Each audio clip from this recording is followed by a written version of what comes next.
On l'a fait. On voulait être en finale du côté de l'Allemagne le 31 mai. Pour cela, on avait besoin de battre cette équipe d'Arsenal. Arsenal qui était sur le chemin du Paris Saint-Germain. Arsenal qui avait promis au Paris Saint-Germain l'enfer au Parc des Princes.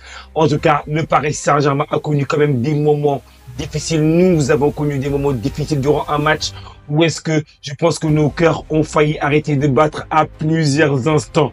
Mais en tout cas, bonjour la team et bienvenue sur la chaîne Parisienne Football. Je suis toujours content de vous avoir. Merci beaucoup à toutes les personnes qui aident pour le développement de la chaîne et toutes les personnes qui mettent les petits pouces bleus et qui partagent nos contenus. En tout cas, merci beaucoup à vous. On sera également du côté de l'Allemagne afin d'aller voir la finale de la Ligue des Champions. On a hâte d'y être. Ce sera un moment absolument extraordinaire pour tout fan du Paris Saint-Germain. Mais avant ça, il faut bien qu'on débriefe qu'est-ce qui s'est passé entre le Paris Saint-Germain et l'équipe d'Arsenal parce qu'on avait un match retour où il y avait quand même beaucoup de nervosité chez certains, de la tranquillité chez d'autres. Et après une victoire à l'aller sur le score de 1-0, un but qui a été marqué par Ousmane Dembélé. Au match retour, on sait que Ousmane n'était pas présent au coup d'envoi. Donc du coup, on avait beaucoup d'incertitudes suite à la blessure du talisman du Paris Saint-Germain cette année. On a l'impression que sur l'année 2025, il marche absolument sur l'eau. Il est décisif, soit par la passe, soit par les buts. Et il est le guide de cette équipe du Paris Saint-Germain. Il contribue à la grande performance que réalise le Paris Saint-Germain, à la fois en championnat, mais également en Ligue des Champions. Donc du coup, donc, supporter du Paris Saint-Germain, il y avait de l'inquiétude, il y avait également aussi un peu de la peur, parce que c'est la vérité, parce qu'on a eu les cauchemars du passé. On se rappelle notamment face au FC Barcelone, où est-ce que au match aller, on gagne à la maison sur le score de 4-0, puis ensuite on se rappelle de cette fameuse remontada sur le score de 6-1. C'était le cauchemar, je pense que on en a fait des cauchemars après cette remontada barcelonaise. Mais bon, c'est pas grave, on a laissé ça derrière, puis ensuite on a eu la remontada, notamment faite par l'équipe de Manchester United. En tout cas, celle-là aussi, elle nous a fait très mal parce que je pense que même celle de Manchester United nous fait encore très mal du fait que c'était des jeunes qui étaient sur le terrain. Donc, du coup, il y avait beaucoup d'incompréhension à l'époque de comment ça se fait que, avec les joueurs qu'on avait à l'époque, comment ça se fait qu'on a réussi à se faire remonter par une si jeune équipe de Manchester United. Mais bon, c'est pas grave. Ça aussi, on a laissé ça de côté. Et maintenant, on avait tourné la page des stars, la page des Neymar, des Mbappé, des Messi. On voulait repartir sur un nouveau projet avec un nouveau coach, un coach qui arrive à inspirer, à ramener de la jeunesse, à faire en sorte que de travailler tous les aspects, l'aspect psychologique, l'aspect tactique, l'aspect technique, tous les aspects du jeu. Et Luis Enrique, il a travaillé le mental des joueurs du Paris Saint-Germain parce que quand même, n'empêche que avec lui, on a connu notamment la demi-finale la saison dernière, même si l'élimination était difficile à encaisser, notamment face à Dortmund, où est-ce qu'on perd à la maison, une défaite qui était dure à avaler pour beaucoup de supporters, dont moi également. J'ai eu beaucoup de mal à avaler cette défaite, mais bon, c'est pas grave. On a dit, on repart sur une nouvelle saison. Il y avait également des choix qui ont été un peu incompréhensibles cette saison, notamment de la part de Luis Enrique par rapport au fait que on avait du mal à comprendre certains choix tactiques qu'il faisait au début de saison. Mais on a l'impression que plus la saison passait et plus les critiques commençaient à avoir lieu, notamment de par l'intérieur même du Paris Saint-Germain, notamment par les joueurs, parce qu'il y a eu également des discussions entre les joueurs ainsi que Luis Enrique, d'ailleurs lui-même l'a confirmé en conférence de presse. Je pense que ces discussions-là ainsi que ces critiques-là, parfois, la critique n'est pas toujours mauvaise, parce que la critique exactement a forcé l'entraîneur espagnol, je pense, à se remettre en question et à réduire un peu son ego. Je pense que cela a également influencé sur le nouveau Luis Enrique que nous voyons actuellement. On voit un coach qui est resplendissant, un coach qui est intégré dans la ville de Paris, un coach qui commence à parler en français, un coach qui veut rester dans la durée à Paris parce qu'ils se sont très heureux du côté du Paris Saint-Germain. Et là, maintenant, je pense que oui, la critique a fait du bien. La critique lui a permis de se remettre un peu en question et la critique, exactement, lui a permis d'arriver à trouver le bon équilibre entre être efficace, mais toujours en respectant également aussi, comment dire encore, en n'étant pas exactement toujours un espèce de chimiste, en, en mettant exactement un collectif en place et à ne pas toujours essayer d'expérimenter dans un match de football. Parfois, exactement, c'est bien d'avoir des certitudes. Et lorsque tu vas jouer les grands matchs, tu y vas avec tes certitudes. Et maintenant, on arrive, l'année dernière, quand je faisais des vidéos YouTube, j'avais beaucoup de mal à analyser un peu les compositions d'équipe du Paris Saint-Germain. Mais cette année, franchement, je pourrais donner les compositions du Paris Saint-Germain parce que je pense que maintenant il a réussi à trouver le collectif avec lequel il va aller jusqu'au bout de la compétition et ça c'est un grand changement entre le Luis Enrique d'avant et le Luis Enrique de maintenant. Donc du coup oui, il a beaucoup de travail sur l'aspect psychologique et n'empêche que quand le match commence face à Arsenal, on a quand même eu peur parce que là on s'est dit est-ce que c'est les vieux démons qui sont de retour parce que l'ambiance était absolument magnifique. Les ultras parisiens ont mis une ambiance qui a été absolument incroyable, indescriptible. Mais moi, j'ai du mal à trouver les mots.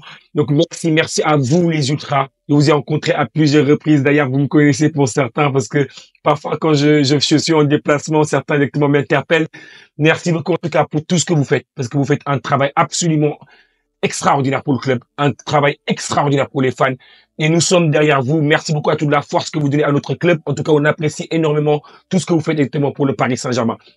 Donc du coup, est-ce que cette pression-là aussi, elle a influencé un peu nos joueurs dans le début de match? Je me pose la question parce qu'en début de match, on était un peu timoré, on était un peu. Arsenal a vraiment pris le dessus sur nous. Ils ont pris vraiment le dessus. Je vais être honnête avec vous.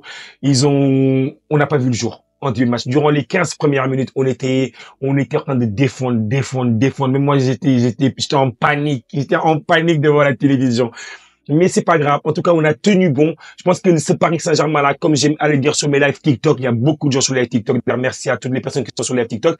Je pense que ce Paris Saint-Germain là, c'est un peu une équipe caméléon. C'est-à-dire que parfois, ils sont capables de défendre bas, mais également, ils sont capables d'avoir des joueurs qui sont très rapides sur les ailes et sur l'équipe, enfin, en termes d'attaque. C'est-à-dire que quand tu vois Doué, tu vois Barcola, tu vois également Kvaratskhelia, ces joueurs-là, ça va très vite. Dès qu'on récupère le ballon, ça va à 200 à l'heure.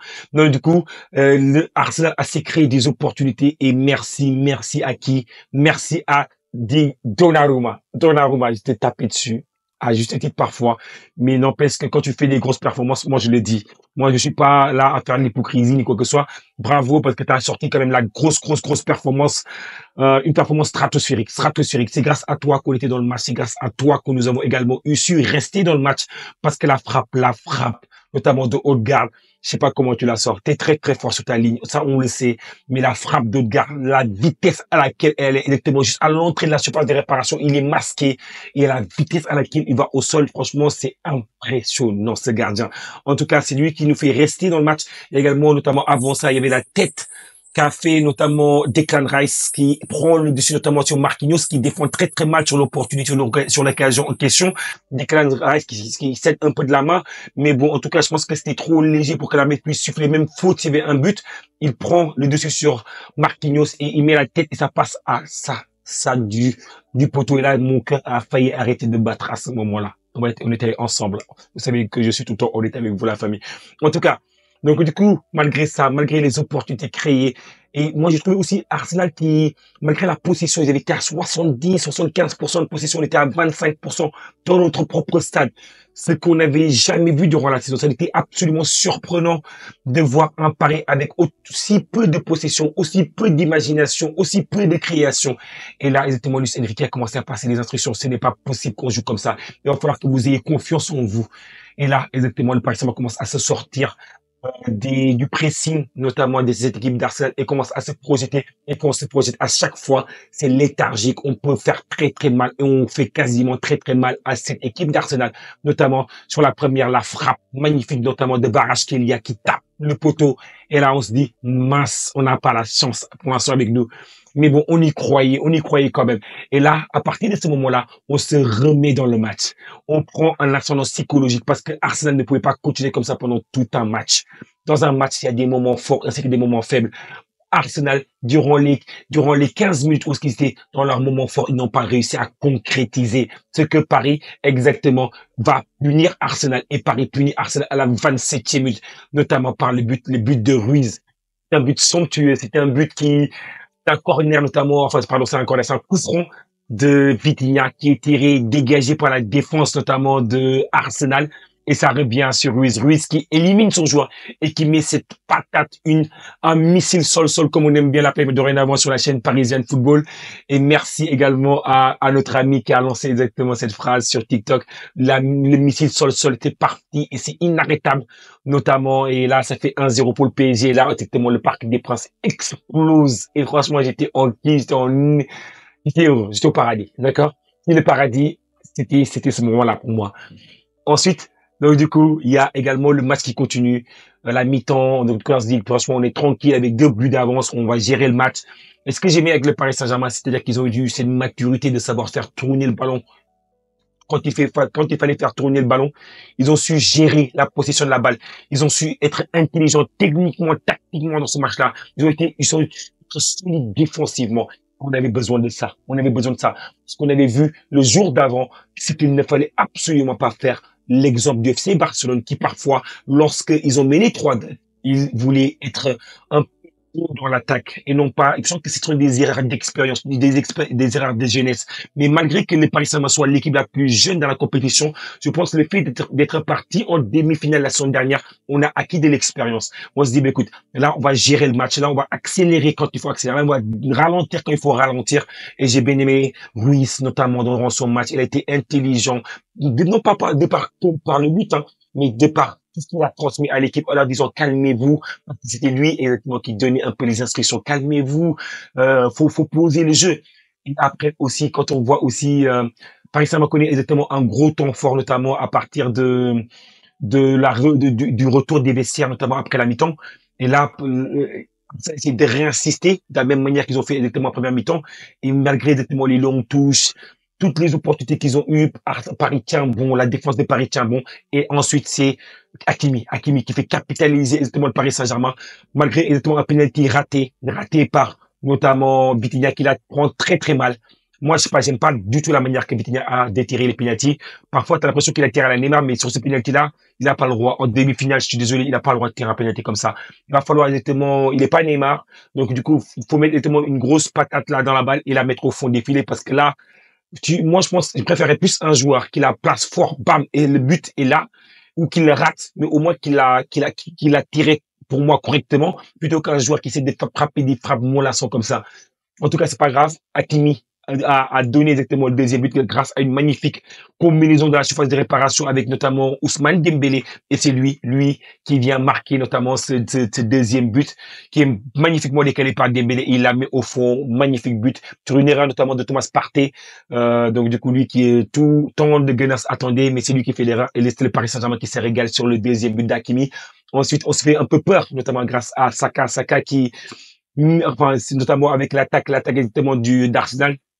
Il mystifie, notamment sur le côté gauche, c'est pas Saka, mais c'est un des joueurs d'Arsenal, je ne sais plus c'est qui exactement, mais il mystifie notamment Marquinhos qui fait une erreur, je pense, qui était un peu débutant. Il fallait pas qu'il tombe, il fallait qu'il reste sur ses appuis, mais Marquinhos exactement qui tombe, et là, exactement, ça pardonne pas. Centre dans la surface de réparation, il trouve Saka, et elle est à la bataille, notamment avec Hernandez, mais Hernandez, exactement, il perd la bataille, et là, Saka n'a plus qu'à pousser le ballon au fond, et ça fait 2-1 pour Paris. Et quand on regarde un peu vite fait les temps forts de ce match-là, vous voyez un peu la courbe des menace ici. Donc, du coup, une grosse domination d'Arsenal jusqu'à la 6e minute. Puis ensuite, le Paris Saint-Germain, on se fait dangereux. Mais en fait, un peu. Ensuite, c'est Arsenal qui s'est encore une nouvelle fois dangereux de la 20e minute. Enfin, on va dire de la 19e minute jusqu'à la 23e minute. Puis ensuite, en fait, vous voyez un peu la courbe, elle est un peu, chacun a eu un peu ses moments, mais Arsenal a eu beaucoup plus de moments. En termes de possession, Paris a eu 46% de possession sur notre terrain, ce qui n'est pas très, très souvent qu'on voit ça. 54% pour Arsenal, ils ont dominé en termes de possession. En termes de buts attendus, ils sont à 2,91, on est à 1,74. Du coup, on a su capitaliser sur les opportunités que nous avons eues. On a eu 11 tirs, on en a marqué 2. Ils ont eu 19 tirs, ils en ont marqué un seul. Donc, du coup, c'est le manque de réalisme d'Arsenal qui leur a fait défaut. Après, en termes de grandes chances, ils en ont eu 4, on en a eu 2. En tout cas, une grosse performance de la part du Paris Saint-Germain, une grosse performance notamment de la part de nos joueurs du PSG. En tout cas, il y avait de quoi être fier par rapport à la performance. Pour moi, le trophée d'homme du match doit revenir à Donnarumma. Il a été absolument stratosphérique. Il a été donné à Hakimi, mais pour moi, celui qui a été le facteur décisif était Donnarumma. Et là, maintenant, Paris a rendez-vous avec cette qualification, on est heureux, on est au paradis. On remercie tous les joueurs du Paris Saint-Germain, toute la direction par rapport exactement à tout le travail qui a été fait également, malgré qu'il y a eu des critiques à certains moments, mais les critiques également, même nous que les tenants des chaînes YouTube, on fait des critiques parfois, mais parfois les critiques sont bonnes. Tant que la critique elle est constructive, comme vous l'avez dit notamment Nasser El Khelaifi, la critique constructive est importante. Tant que la critique permet d'avancer. Donc du coup, il faut pas, parce que parfois on fait des critiques sur le Paris Saint-Germain qu'il faut le prendre mal, c'est parce qu'on veut que notre club avance, c'est important. Donc du coup, bravo à la direction du Paris Saint-Germain, bravo également aux supporters du Paris Saint-Germain, parce que là c'est un jour exactement de célébration, un jour de joie, un jour où est-ce qu'on veut célébrer tout ça. Et bravo également à vous tous les supporters, parce que nous allons à Munich. Abonnez-vous, petit pouce bleu pour donner de la force. En tout cas, on sera à Munich. Allez, ici, c'est Paris.